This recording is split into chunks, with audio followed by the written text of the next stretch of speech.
Hey guys, welcome to day 1 of week 5 Elijah Bible Study. Again, this is my summary from Priscilla Shirer's Bible Study. Day 1 of week 5 is titled An Intentional Sacrifice. She uses scripture Romans 12:1. Therefore, brothers and sisters, in view of the mercies of God, I urge you to present your bodies as a living sacrifice, holy and pleasing to God. This is your true worship. You see, Elijah, he just challenged the people to bring fire. If their God was God, bring the fire, right? And after hours and hours, scheme after scheme, if you will, presentation after presentation, their God didn't show up. There was no fire. Well, here we are, and Elijah is so confident in his God that he takes things a step further. He's super intentional with his sacrifice.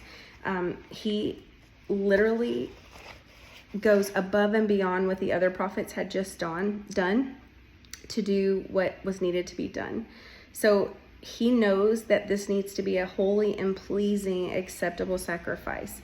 And when we do that in our own lives, it becomes a magnet, she says, that invites the favor and blessing of God. You know, your whole life should be a sacrifice. Our bodies, our minds, our time, our resources, these things should be the sacrifice to God. But let's look at what Elijah does. Instead of going the easy way, right? You know, these people had torn down the place of worship and made their own extravagant places of worship, right, to do these sacrifices.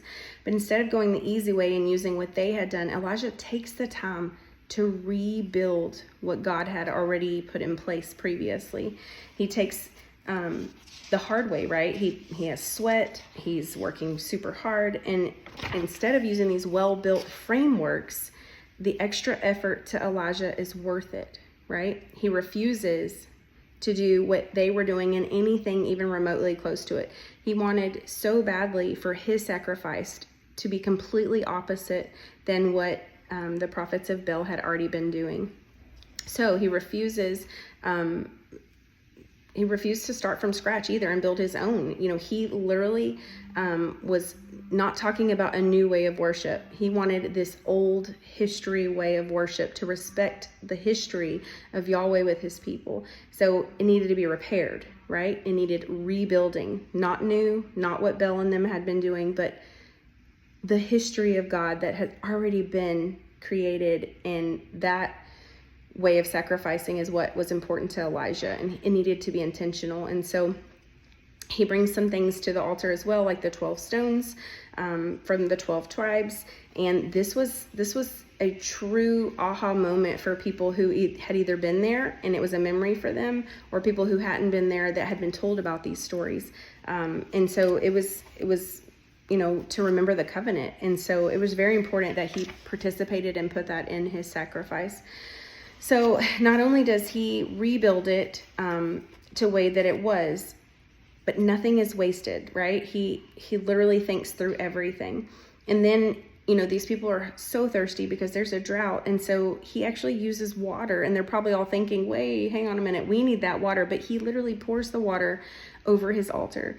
And he knows that this would make an undoubtable recognition to God that he is in power. If it's all soaking wet and the fire that comes from heaven happens, that the wood being wet and the preparation that he did, this is going to be a mic drop situation where only God can provide the fire. And so that's how confident Elijah is in God, that this miraculous event can only belong to God and God alone. So it's something that's unimaginable that happens. And, you know, Paul challenges us today that these offerings for us are not necessarily cutting a bull and laying it on the altar or having the stone altars or anything like that. But we are to present ourselves as a living sacrifice. That's something that's holy and pleasing to God. When we surrender our time, our treasures, our money, our bodies, all of these things, you know, when we surrender to them, then we can be a tool for God's kingdom. Until then, we're one foot in, one foot out. And so we have to completely surrender our lives as well. And I like how she says, notice Paul doesn't tell you that you must do it. He just tells you how to do it. He tells you what way is pleasing to God. And then she says specifically, it's not going to happen unless we are thoughtful, and intentional on our part. And so if we're just halfway in and halfway out, or casually just attentive every once in a while, then we need to examine our own lives. And I think that's where we all are today is, what can you do differently to honor God that's intentional? And I love how she points out that, we plan for our vacations, we plan for our jobs, we plan for our lunches, we plan for, the week.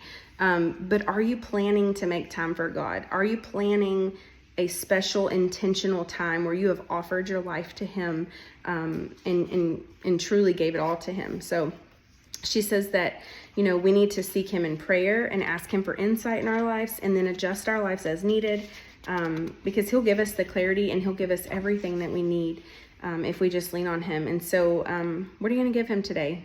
All of it? Some of it? Just one thing? And I know for some of us it's baby steps, and we, it feels like a struggle to do it all at once, but I promise you, the more you start living for God, the more you're blessed, and the more that you have a connection with him that is unimaginable. So have a great day.